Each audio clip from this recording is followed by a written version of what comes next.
अस्सलाम वालेकुम नाज़रीन, आप देख रहे हैं प्रोग्राम पॉइंट ऑफ व्यू और मैं हूं आपका मेज़बान अब्दुल्ला हसन। नाज़रीन, आज मौजू है मेरे प्रोग्राम का कराची के हवाले से।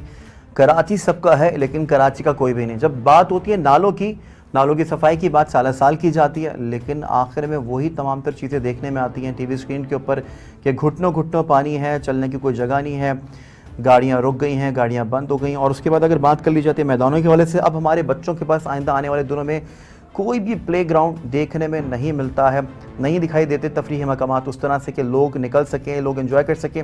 अगर आप सी व्यू की बात कर लेते हैं, सी साइड पे जाते हैं तो वहाँ पे भी कचरे का ढेर दिखाई देता है। साथ ही साथ जगह जगह पे चाइना कटिंग आपको देखने में मिलती है। इसी पर आज के प्रोग्राम में बात करेंगे हम।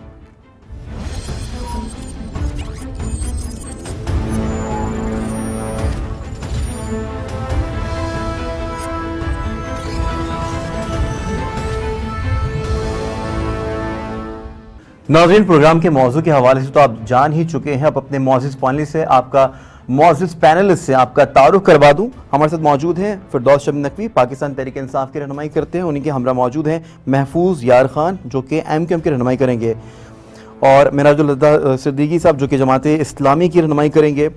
सबसे पहले फिरदौस साहब, आप ही की जानिब आ जाता हूँ। गुज़िश्ता रोज़ MQM पाकिस्तान से आप लोगों की डेलीगेशन की मुलाकात हुई है। ये तो पता चला है कि मुलाकात अच्छे माहौल में हुई है। क्या इस मुलाकात से कराची को भी कोई फायदा पहुंचेगा? देखिए, मैं ये समझता हूँ कि हर मुलाकात के पीछे कुछ न कुछ वजूहात होती है, और उसमें अगर कोई मुस्बत पहलू आता है तो इस शहर कराची को फायदा हासिल। बात यह है कि इस वक्त कराची की सूरत हाल को अगर आप एनालाइज करें तो तमाम तर कंट्रोल जो है वो हुकूमत जब से बल्दियाती निजाम खत्म हुआ है, जिसको अब 7 माह हो चुके हैं, तो इस वक्त अगर किसी एक जमात का कंट्रोल है तो वो पाकिस्तान की कुछ ठीक है। हालात में तब्दीली नजर नहीं आ रही। अब तो वो बल्दियाती निजाम में जो कभी कभार बगैर कुछ किए हुए मेयर के ऊपर जो है लानो तान करते थे, अब तो वो भी नहीं कर सकते। अब तो हर चीज के कुल के जिम्मेदार हो।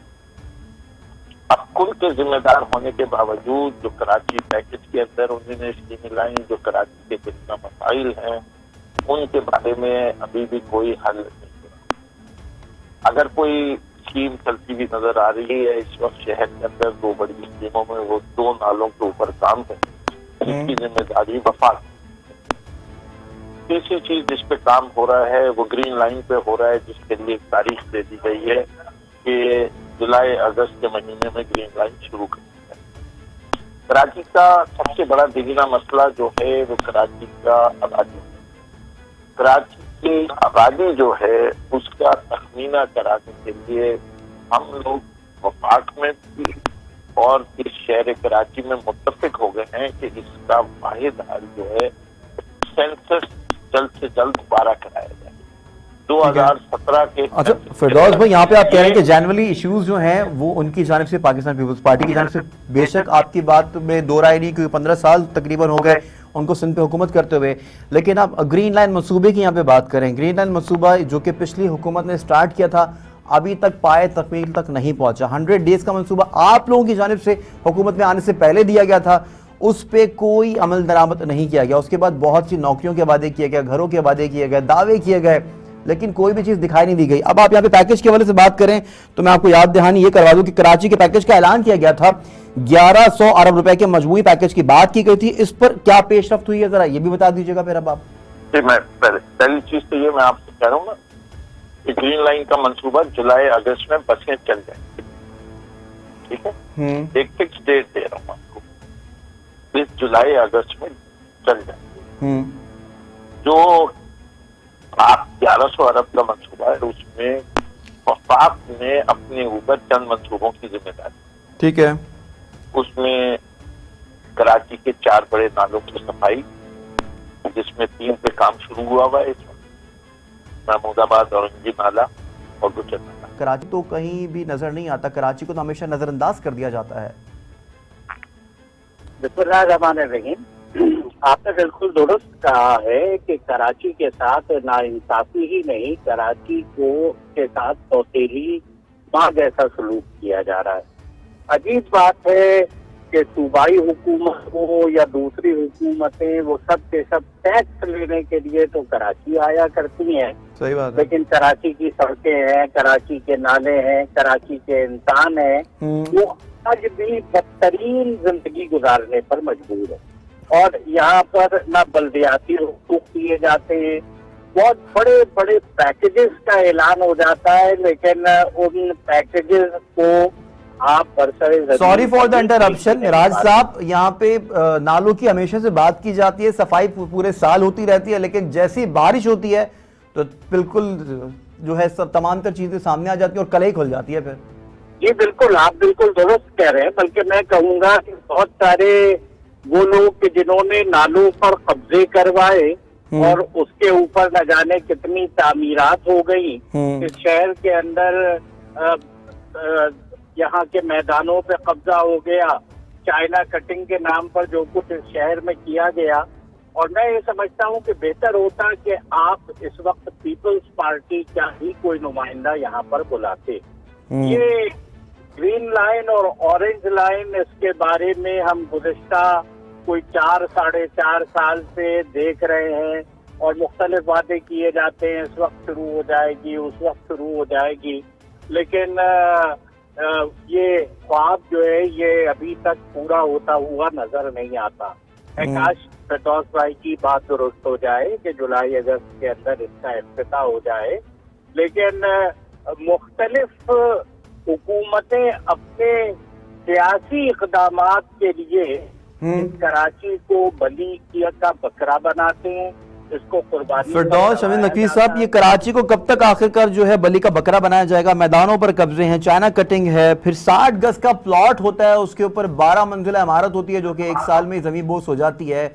आप लोग ये चीज़ें ऐसा लगता है कि यूं भी नहीं इस पे साथ नहीं देते, क्योंकि आपके जो कोलिशन पार्टनर है MQM वो नाराज होंगे अगर ज्यादा इसके ऊपर आप इकदाम उठाएंगे, तो ऐसा नहीं लगता कहीं ना कहीं? देखिए, अब आप मुझे पूरा मौका दीजिए। जी बिल्कुल, आपके पास पूरा मौका है। देखिए, पहली चीज कि इस मुल्क के निजाम में शहर कराची की जिम्मेदारी किन के ऊपर आती है? इसलिए कि जो 18वीं तरमीम के बाद सूरत हाल हुई, उसके अंदर सेहत, तालीम, इंटरनल रोड, सीवरेज, पानी, सारी चीजें जो है सूबाई हुकूमत के पास। हम लोगों ने जो नया बिल पेश किया उसमें हम समझते हैं कि ये कराची मेट्रोपॉलिटन कॉर्पोरेशन के पास होनी चाहिए, लेकिन जो लोकल बॉडीज का बिल इस वक्त तक था उसके तहत सारी ताकत जो है वो रखी हुई थी सूबाई हुकूमत ने अपने हाथ में। कराची के जो बड़े इदारे हैं जो सर्विस से रिलेटेड है वो तकरीबन सब के सब जो है सूबाई हुकूमत के पास है। मिसाल कराची वाटर सीवरेज बोर्ड पानी और सीवरेज के निजाम के लिए जिम्मेदार है, उसको चलाता कौन है? क्या लोकल गवर्नमेंट चलाती है, मेयर के अंदर आता है? नहीं, ये किसके अंदर आता है? ये सिंध गवर्नमेंट के अंदर। Sindh solid waste management authority ये जिम्मेदार है कराची में से कूड़ा उठाने के लिए। आपने कहीं MQM का साथ दिया? एक पहले देखिए, मैंने आपसे कहा था कि पहले मुझे चलिए आप कंटिन्यू कीजिए। पहले जवाब आप अपने सवाल नोट कीजिए, मैं जवाब हर सवाल कर दूंगा। Sindh solid waste management authority वो भी सूबाई हुकूमत के पास। यहाँ नाजायज बिल्डिंगों का कारोबार चल रहा है, इंक्रोचमेंट हो रही है, दोनों चीजों के लिए सिंध बिल्डिंग कंट्रोल अथॉरिटी है, वो भी सूबाई हुकूमत के पास। सिंध मास ट्रांजिट अथॉरिटी जिसको पब्लिक ट्रांसपोर्ट का सिलसिला हल करना है, वो भी सूबाई हुकूमत के पास।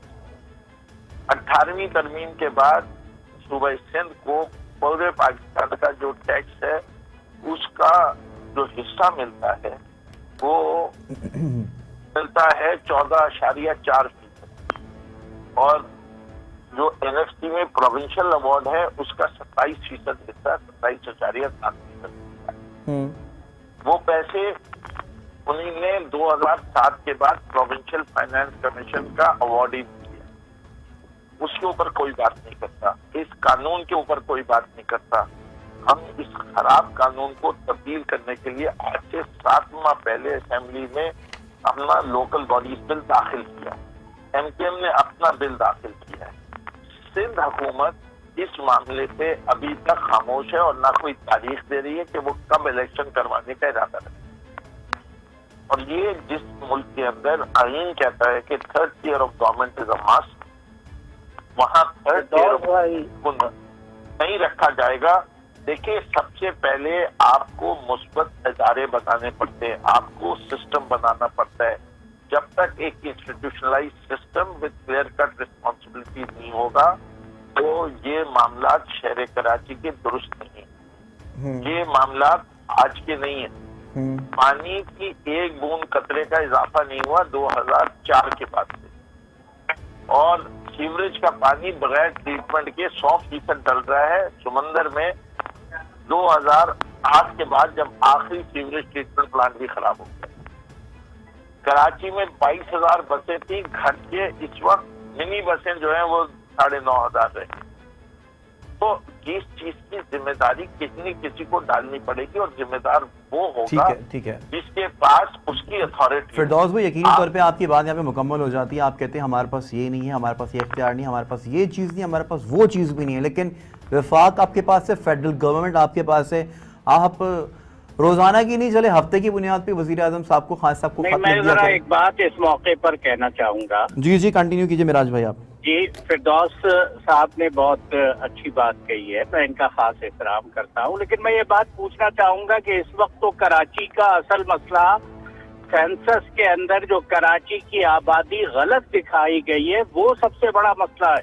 ये तो सूबाई हुकूमत से मुताल्लिक नहीं है, ये तो वफाकी हुकूमत से बिल्कुल मुताल्लिक दुरुस्त कह रहे हैं। आपने शायद प्रोग्राम का पहला हिस्सा मिस कर दिया। मैंने आते ही सबसे बड़ा मसला कराची का सेंसस कहा था, और मैंने कहा इस सेंसस का 2017 के सेंसस हमने तो नहीं कराया था।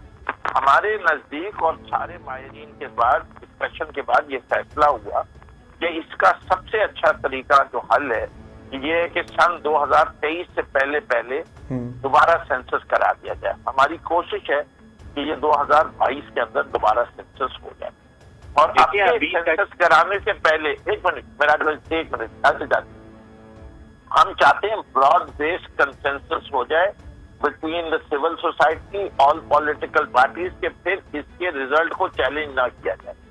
कराची में जितने सेंसस हुए हैं या नेशनल सेंसस जितने पाकिस्तान के हुए 1978 के बाद से जितने सेंसस कुछ आपके दौर में हुए जब आप जियाउल साहब के साथ थे, उसका रिजल्ट चैलेंज हुआ, 98 का हुआ, 2011 का हाउसिंग सेंसस चैलेंज हुआ, 2017 पाकिस्तान में अभी तक कोई ऐसा सेंसस तारीखी तौर पे मौजूद नहीं है जिसके रिजल्ट को कहा जाए कि ये रिजल्ट एक्यूरेट। मैनिपुलेटेड रिजल्ट का शक होता है हमेशा।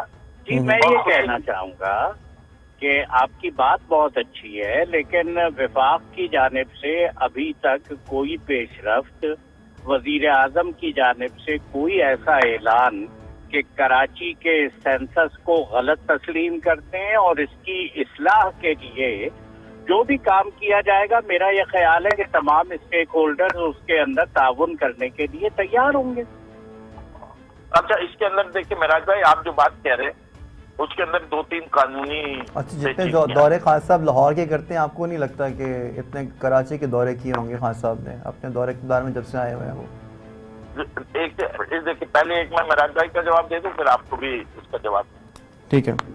बात ये मिराज भाई, जो इशू आप कह रहे हैं ना कि 2017 के सेंसस के रिजल्ट को रिजेक्ट कर दो, तो जब आप रिजल्ट रिजेक्ट कर देंगे तो आप जो one time exception national assembly ने पास किया था उसके साथ क्या करेंगे? वो भी ऑटोमेटिकली रिजेक्ट। जब वो रिजेक्ट हुआ तो उसकी डिलिमिटेशन के तहत जितने लोग इलेक्ट होके आए वो भी रिजेक्ट। तो फिर हम क्या 1998 के सेंसस पे जाके इलेक्शन कराएं दोबारा, या इलेक्शन ही नहीं कराएं?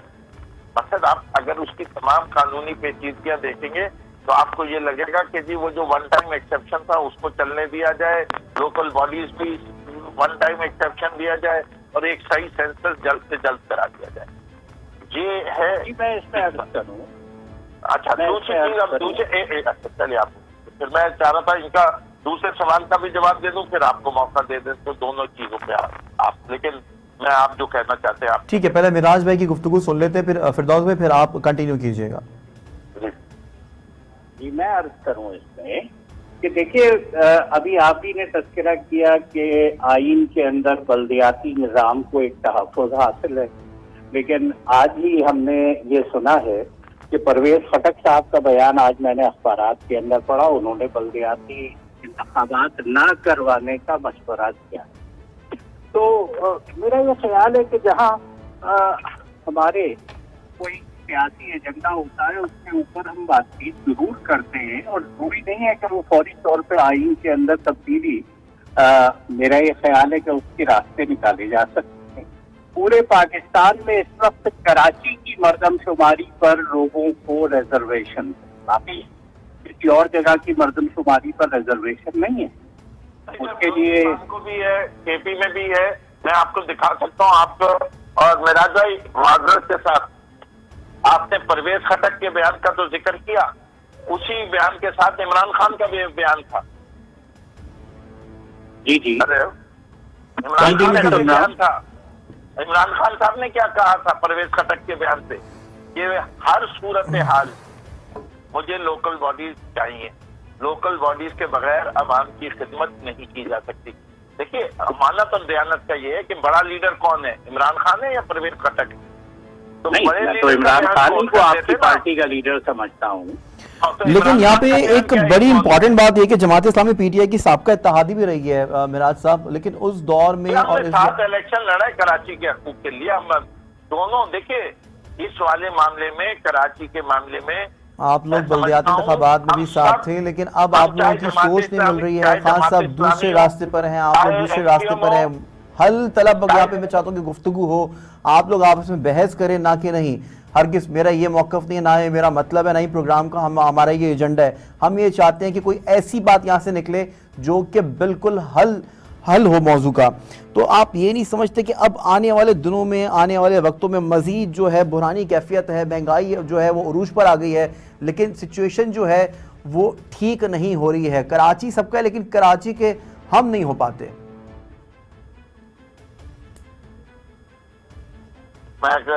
इससे सवाल है जी फिरदौस शमीम भाई, आप ही से सवाल है। अच्छा, देखिए, मैं पहली चीज बताऊं, मैं जाती तौर पे और मेरी पार्टी इस मामले में 100% क्लियर है कि कराची के मसाइल इस हद तक बढ़ चुके हैं कि कराची के अपने वसाइल से वो हल नहीं, सूबे के भी वसाइल से शायद हल ना। इसमें मरकज, सूबा और बल्दियाती निजाम जब तक एक जमात के पास नहीं होगा, ये टोपी ड्रामा कराची के लिए चलता रहेगा कि ये नहीं काम करने दे रहा, वो काम नहीं करने दे रहा, और कराची का मसला हल। मैं कराची वालों से इल्तिजा करता हूँ कि जब भी वोट दें तो ये सोच के दें कि जब तक ये तीनों टियर्स ऑफ गवर्नमेंट एक पार्टी या एक कोalition के पास नहीं आएंगी, ये मामला इसी तरह चलते रहेंगे। ये सिंध हुकूमत कहती है कि आज ही अखबार में बयानिया है कि जी 80 बिलियन रुपए जो है वो नहीं दिए, और नहीं देने की वजह से कराची के काम रुके हुए, इससे कराची पाकिस्तान। वैसे यहाँ पे आपको मिराज भाई, यहाँ पे आपको ये नहीं लगता कि फिरदौस शमीम नकवी साहब बिल्कुल अपनी जगह पे राइट हैं, क्योंकि परवेज मुशर्रफ ने आके स्ट्रॉन्ग किया था, बिल्ड किया था बल्दियात को, लेकिन अब उस तरह से सिचुएशन देखने में नहीं मिल रही है। आप लोग इनका साथ यहाँ पे क्यों नहीं देते हैं? मैं तो ये बात समझता हूँ कि ये ख्वाब, फिरदौस भाई के एहतराम के बावजूद ये बात अर्ज करूंगा कि ये ख्वाब अगर हासिल हो जाए कि सब कुछ किसी एक के पास आ जाए, तो वो तो मार्शल के अंदर ही उमूमन हुआ करता है। इस वक्त जरूरत तो इस बात की है कि जो मुख्तलिफ सियासी जमातें वो अपने सियासी मसाइल से उठकर कराची को बचाने की कोशिश करें। मैं कहना चाहता हूं, कराची डूब रहा है, डूब चुका है, और आज जो यहाँ बुरी सूरत हाल है तो वफाकी हुकूमत को, सूबाई हुकूमत को, बल्दियाती हुकूमत को, इन सब को मिलकर बैठना चाहिए। बाकी ये तो हमारा हमेशा से मुतालबा रहा है। कब बैठेंगे? आप लोग रोड पे निकलते हैं, आप लोग अकेले रोड पे निकलते हैं। आपने अभी रिसेंटली सेंट इलेक्शन के अंदर अपना वोट जो है नहीं दिया, किसी को भी कास्ट नहीं किया। मेरा सवाल ले लें मिराज भाई, मेरा सवाल ले लीजिए। आईनी की कौन सी शिक इस्तेमाल करूं जिसके तहत वफाक जो है सूबे के अंदर इंटरफेरेंस कर ले? नहीं देखिए ना, मैंने कहा कि बहुत सारी शिक्लें इस्तेमाल करने की तो जरूरत ही नहीं है। पहला मसला जो है वो कराची की सेंसस का है, मरदमशुमारी का है। इस पर मस्बत पेशरफ्त नहीं नजर आ रही, लोग मुतालबे कर रहे हैं। सबसे बड़ा तो मसला ये है कि जो शहर की आबादी को आप आधे से कम दिखा रहे हैं तो उसको तो टिकट ही नहीं मिलेगा।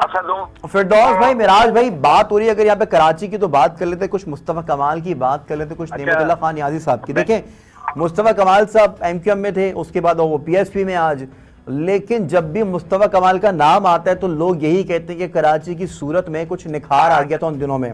बात होती है नेमतुल्लाह खान साहब की, में कभी निखार आए तो वो सिर्फ नेमतुल्लाह साहब के जमाने में आए।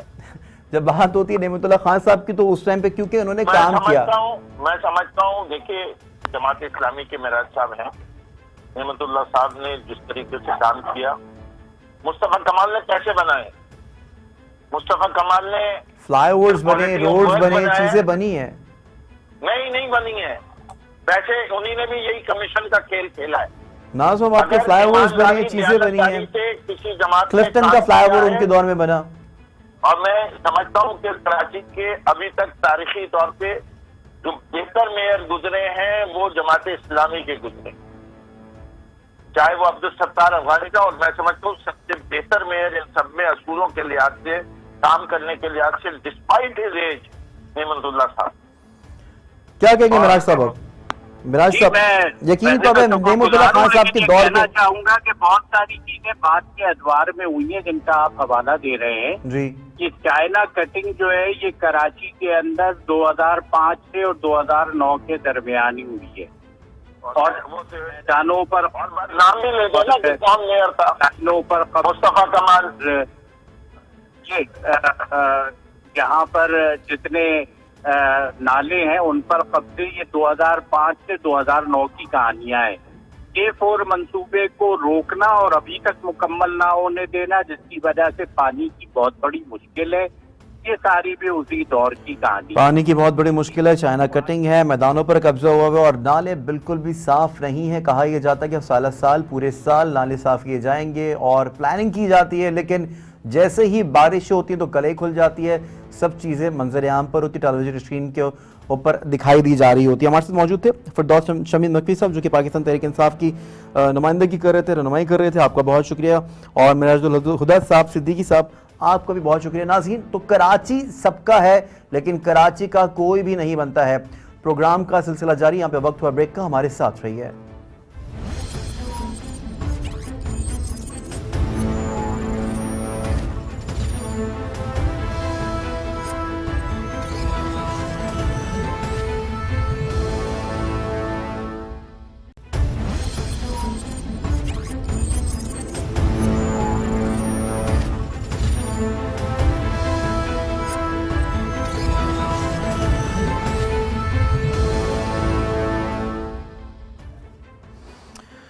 वेलकम बैक नाज़रीन। तो यहाँ पे बात हो रही है शहर कायद की, और यहाँ पे बात इस तरह से की जा रही है कि कराची तो सबका है लेकिन कराची का कोई भी नहीं बनता है, कोई भी नहीं खड़ा होता है कराची के लिए। जब बारिशें होती हैं तो तमाम तर सड़कें नालों की सूरत इख्तियार कर लेती हैं, मैदानों पर कब्जा किया गया है।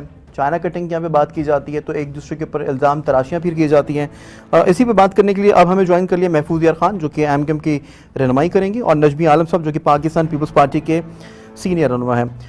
नजमी भाई, आपसे पूछना ये चाहूँगा कि 18वीं तरमीम की हमेशा बात करते रहते हैं, सूबों को तो इख्तियारात मिल गए हैं, लेकिन जो इख्तियारात सूबों को मिल गए हैं वो शहरी हुकूमत को कब इख्तियारात देंगे सूबे?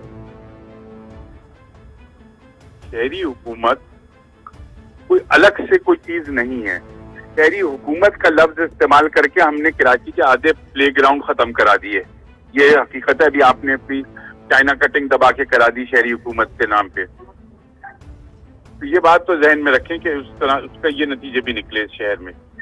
लेकिन यहाँ तक आपकी बात कराची के इश्यूज की आप बात कर रहे थे अभी अपने इंट्रोडक्शन में, तो बिल्कुल है, कराची में बिल्कुल बारिशें होती हैं, तोता भाई है। आप क्या अब ये देखें कर रहे हैं, क्या कहते हैं, नालों की सफाई पे काम चल रहा है अब, लेकिन उसके लिए अल्लाह करे उसका अच्छा रिजल्ट आए और अगली बारिश ऐसी हो तो वो पानी निकले। ये तो हर साल ही नालों पे काम किया जा रहा होता है। सिंध गवर्नमेंट ने लोगों को बहुत बड़े पैमाने पे पेमेंट्स भी की हैं, जिनके घर टूटे हैं ऐसे ही उठा के नहीं तोड़ दिए हैं, उनको पेमेंट्स की गई हैं ताकि वो कहीं और अपना घर बना लें। ठीक है। अच्छा, कराची के पैकेज का भी ऐलान किया गया था, 1100 अरब रुपए के मजबूरी पैकेज की बात की गई थी, लेकिन वो तो अनाउंस करने वाले बताएंगे कि वो कब मिलेगा। ठीक है, ठीक है। शामिल गुफ्तगू कर लेते हैं महफूज भाई को। महफूज भाई, गुज़िश्ता रोज़ आप लोगों की मुलाकात हुई है, डेलीगेशन आया था पीटीआई का, बहुत अच्छे माहौल में मुलाकात हुई है। आगे आइंदा आने वाले दिनों में हम क्या देख रहे हैं कि कराची के लिए कुछ खुशखबरियाँ सुनाएंगे आप लोग, या सिर्फ खुशखबरियाँ ही पीटीआई आपको एक बार फिर से सुना के फिर वो लोग निकल जाएंगे? बहुत बहुत शुक्रिया।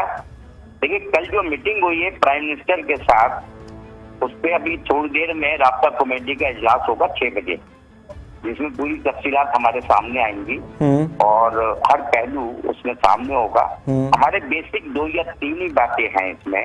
पहली चीज तो ये है कि इस शहर में जो कचरा जमा है, इस शहर में पानी का जो कम रिसाव है, इस शहर में सेंट्रल रेलवे को चलने से किस वजह से रुकी हुई है, ग्रीन लाइन और दीगर जो मंसूबे हैं बड़े बड़े, उनको वफाकी हुकूमत की क्या जिम्मेदारी है और सूबाई हुकूमत उसमें कितना पार्टिसिपेट कर रही है।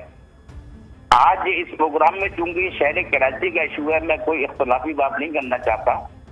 ये हर उस आदमी का इशू है जो शहर में रहता है, और वो सिंधी हो, पंजाबी हो, पठान हो, बलोची हो, मुहाजिर हो, या किसी भी कौमियत का हो, मुसलमान हो, हिंदू हो, हम मिन हैसुल कौम इस शहर की सफाई। ये तो आज आपको कोलेशन हो गया है पीटीआई के साथ, इससे कबल तो पाकिस्तान पीपल्स पार्टी के साथ हमेशा आप लोग जुड़े रहे हैं, लेकिन मसाइल तो झुके तू है महफूज भाई।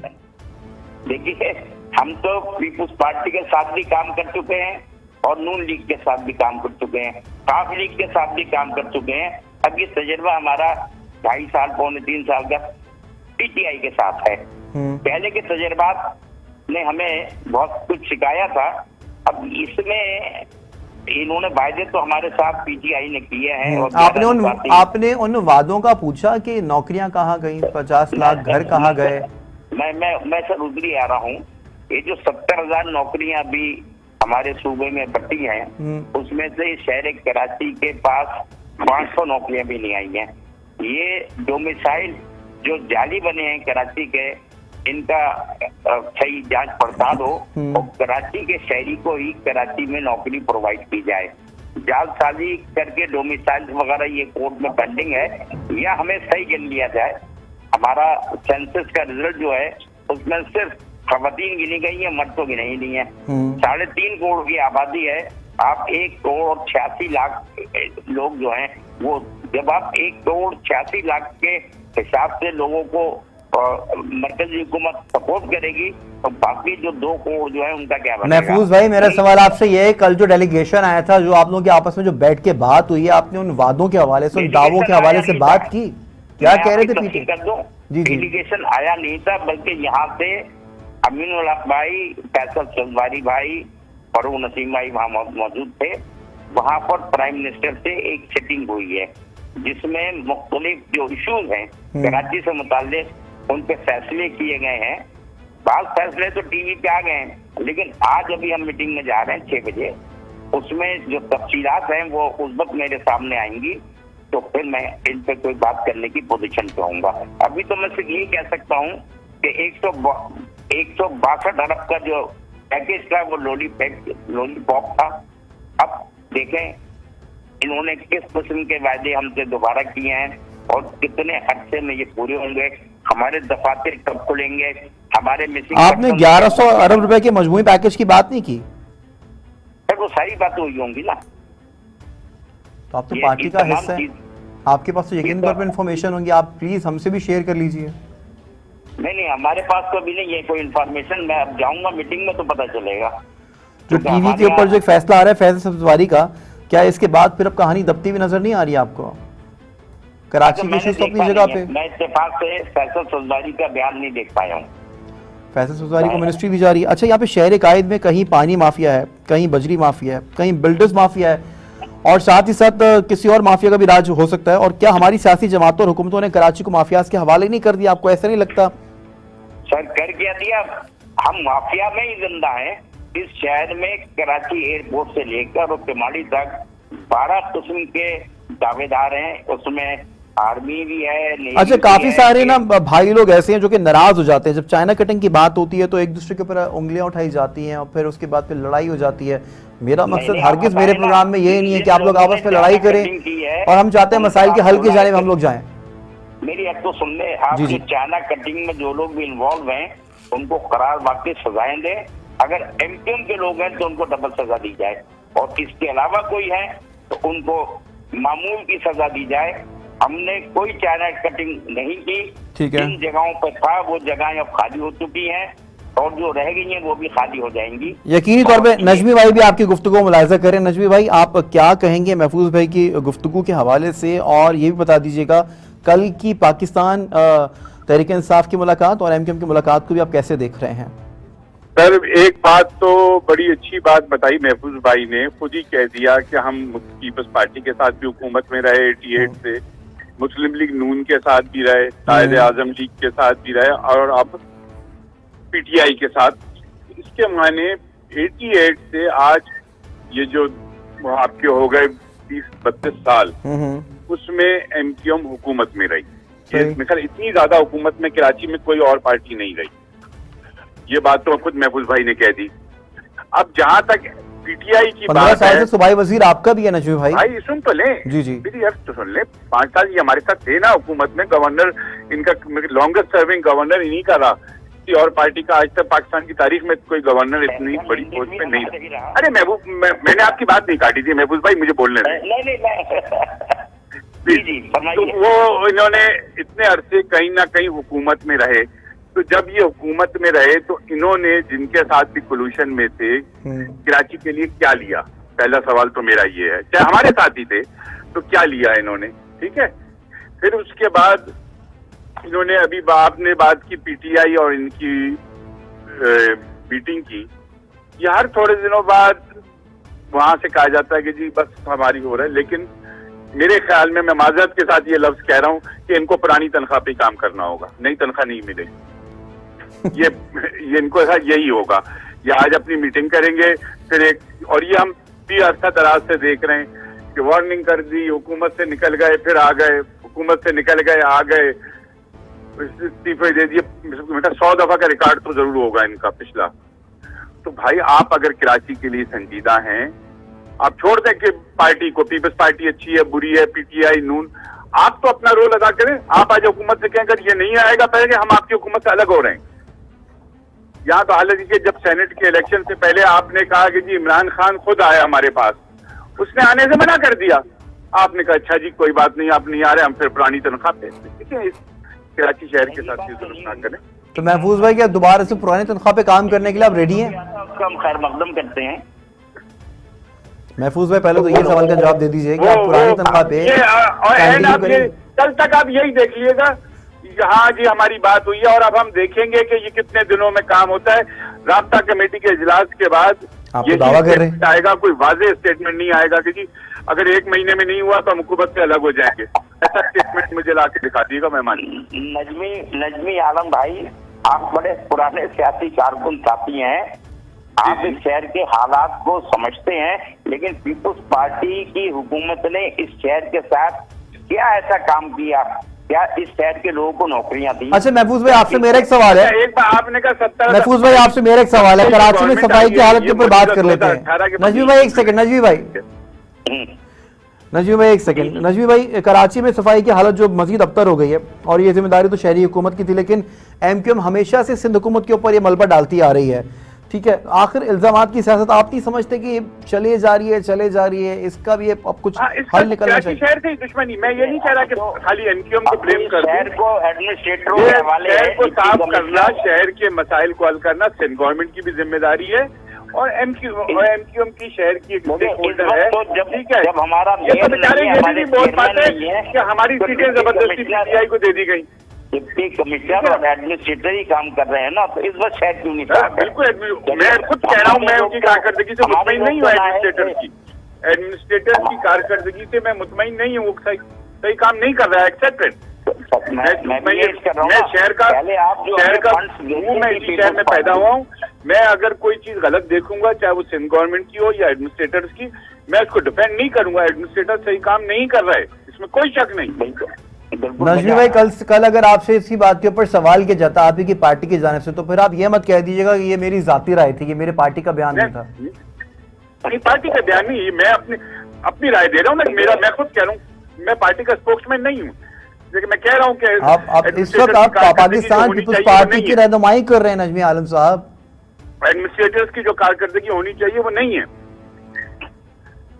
आप इस वक्त बिल्कुल पाकिस्तान पीपुल्स पार्टी की रहनुमाई कर रहे हैं नजमी आलम साहब, आप कैसे कह सकते हैं कि आप इस वक्त स्पोक पर्सन नहीं है? देखिए, या तो मैं अननेसेसरी झूठ बोलूं, खामखा डिफेंड करूं, ये बहुत बड़ी बात है वैसे ये। बिल्कुल ठीक, आपकी बात से मैं भी यहाँ पे अग्री करूंगा। बेहतर करने की जरूरत है।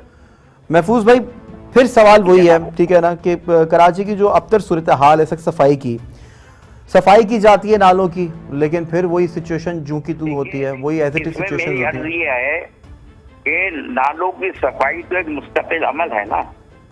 आप कहीं पे भी रोक देंगे तो नाला आगे रुकावट। चले, मुसलसल एक चीज दिखाई दे रही है, अब तो खबरों में भी आप देखते होंगे, 60 गज का प्लॉट है, 12 मंजिला बिल्डिंग उसके ऊपर तामीर कर दी जाती है, फिर वो 1 साल के अंदर गिर जाती है, कितने लोग मर जाते हैं, कितने जख्मी होते हैं, रोड ब्लॉक हो जाती है, 3-4 दिन तक उस रोड का कुछ पता नहीं होता है। सिंध बिल्डिंग कंट्रोल अथॉरिटी के सर जाता है कि वो बगैर नक्शों के बड़ी बड़ी इमारतें खड़ी हो गई, और जब वो आबाद हो जाती हैं तो उनको नोटिस देते हैं और फिर तोड़ते हैं।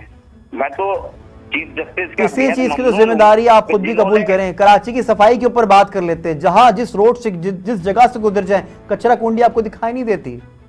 देखिए, अब इस वक्त तो 2.5 साल हो गए ना, हम पीटीआई की हुकूमत के साथ हैं और पीपुल्स पार्टी। अभी पीटीआई से अगर बात मैं कर लूंगा, पीटीआई के किसी नुमाइंदों को, किसी रहनुमा को लाइन पर ले लूंगा, तो वो कहेंगे कि नहीं जी ये पिछली हुकूमतों का काम था, वो कचरा वो लोग फेंक के चले गए थे, उनका अपना कैसेट बजना शुरू हो जाता है।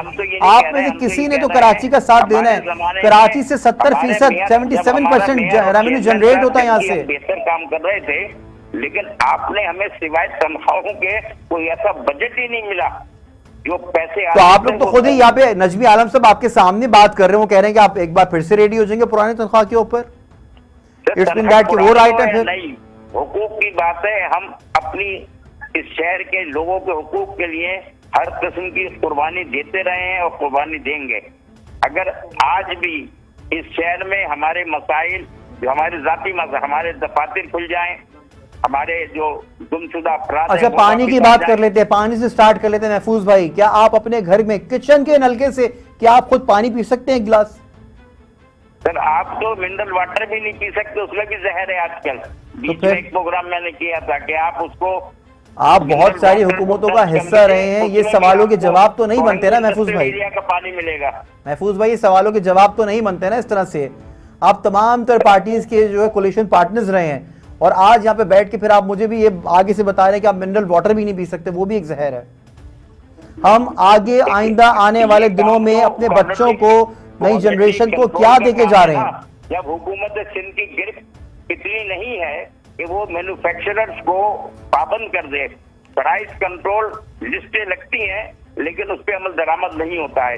एक आध जगह छापा मारकर और उसको बंद कर दिया जाता है, फिर दूसरे दिन से वो कारोबार शुरू करता है। शक्कर, आटा, घी, दालों के रेट आसमान पे चढ़ गए हैं। ये तो हुकूमत सिंध का काम था ना, प्राइस कंट्रोल। ठीक है, हुकूमत सिंध। नजमी भाई, आप इसका जवाब भी दे दीजिएगा, लेकिन आपसे एक आखिरी सवाल ये करूंगा, दुनिया में कहीं भी कुत्तों को मारा नहीं जाता है, उसके लिए कोई ना कोई तरीकेकार उसको बनाया जाता है, लेकिन अब कुत्ते इस तरह सरेआम खुले भी नहीं रहते और घूमते भी नहीं है। गुज़िश्ता रोज़ की अगर बात कर ली जाए तो सिंध हाई कोर्ट की जानिब से 2 MPS को जो है मुअत्तल कर दिया गया है। क्या कुत्तों को पकड़ना या कुत्तों को मारना क्या MPS का काम है? पहले तो इसका जवाब दे दीजिएगा, और अगर ये MPS का काम नहीं है तो ये किसका काम है, ये भी मुझे साथ ही साथ बताइएगा। और इनको पकड़ा क्यों नहीं जा रहा? कुछ फुटेजेस ऐसी है मेरे पास जो कि मैं यहाँ पे दिखा नहीं सकता, आप और महफूज भाई दोनों सर पकड़ के बैठ जाएंगे। सर, बिल्कुल आप सही कह रहे हैं, MPS का काम नहीं है। अब मैं आपको बताऊं, अभी आपके प्रोग्राम से कोई 1-2 घंटे पहले मुझे कुछ लोगों ने राब्ता किया, शीरी जिना कॉलोनी में कि कुत्ते ने 2 बच्चों को काट लिया। मैंने डिपार्टमेंट से राब्ता किया कि भाई कुछ भी हो, इन कुत्तों को मारो, ठीक है ना। आप कह रहे हैं, देखिए एक बात तो समझ लें, आप अमेरिका इंग्लैंड में नहीं रह रहे, हम पाकिस्तान में रह रहे हैं, ठीक है। ये बात हमें अपनी मारूदी हालात को देखते हुए फैसले करने चाहिए। हमारे पास सिस्टम्स नहीं है, वहां पर कोई ऐसे आवारा कुत्ते होते ही नहीं उन मुल्कों में, जो भी होते हैं वो पालतू कुत्ते होते हैं। अगर ये बात कहना है कुत्तों को ना मारा जाए, इसके आप यकीन माने फिर कोई हल नहीं है, कुत्ते बढ़ते ही रहेंगे। सिर्फ एक हाल है कि इन कुत्तों को मार के बिल्कुल एलिमिनेट किया जाए। हम लेकिन एमपीएस को मुअत्तल कर दिया गया, इसका जवाब नहीं आया। ये मतलब मुझे एक एम्बिशियस सा फैसला लग रहा है मौजूद जज साहब का। मैं ये कहूँ कि शीनी जना कॉलोनी में कुत्ते ने 2 बच्चों को काट लिया, खुर्रम शेर जमान वहाँ के एमपी हैं, उनको सस्पेंड कर दें। ये खुर्रम शेर जमान का काम तो नहीं है, क्यों उसको कर दें खुर्रम शेर जमान को सस्पेंड? फरियाल ताजपुर साहिबा तो हो गई सस्पेंड। हाँ वो मैं उसको डिपेंड नहीं कर रहा हूँ, मैं तो ये कह रहा हूँ कि आप शीनी जना में काटा है तो खुर्रम शेर जमान को सस्पेंड कर दें, उसका काम तो नहीं है ये कुत्ते पकड़ना। सिंध गवर्नमेंट ने चीफ जस्टिस से रिक्वेस्ट की है कि ये फैसले को आपके खिलाफ चीफ जस्टिस ने हाई कोर्ट से की है। ठीक है, मतलब क्या आप ये कह रहे हैं कि फैसला दुरुस्त और ठीक फैसला और एम्बिशियस फैसला है। ठीक है, हमारे साथ मौजूद थे नजमी आलम साहब जो कि पाकिस्तान पीपल्स पार्टी की रहनुमाई कर रहे थे, महफूज यार खान साहब जो कि एमक्यूएम की रहनुमाई कर रहे थे। आप दोनों का बेहद शुक्रिया। नाज़रीन, यहाँ पे बात जब कर ली जाती है नालों के हवाले से तो साल साल सफाई तो की जाती है, लेकिन आखिर में फिर वही सिचुएशन, वही सूरत हाल देखने में आती है।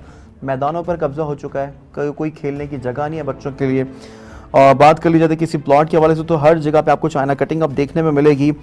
लेकिन कराची सबका है, हर कोई कराची में खाने आता है, नौकरी करने आता है, लेकिन सब चीज़ें यहाँ से की जाती हैं। तफरीही मकामात जो हैं वो भी अब ख़त्म होते जा रहे हैं। फिर आखिरी बात वही कि कराची सबका है, लेकिन कराची का कोई नहीं बन रहा और कोई बनना भी नहीं चाह रहा, कोई हल नहीं निकला। तमाम तर गुफ्तगू का अपने मेज़बान अब्दुल्ला हसन को दीजिए इजाज़त। अल्लाह हाफ़िज़।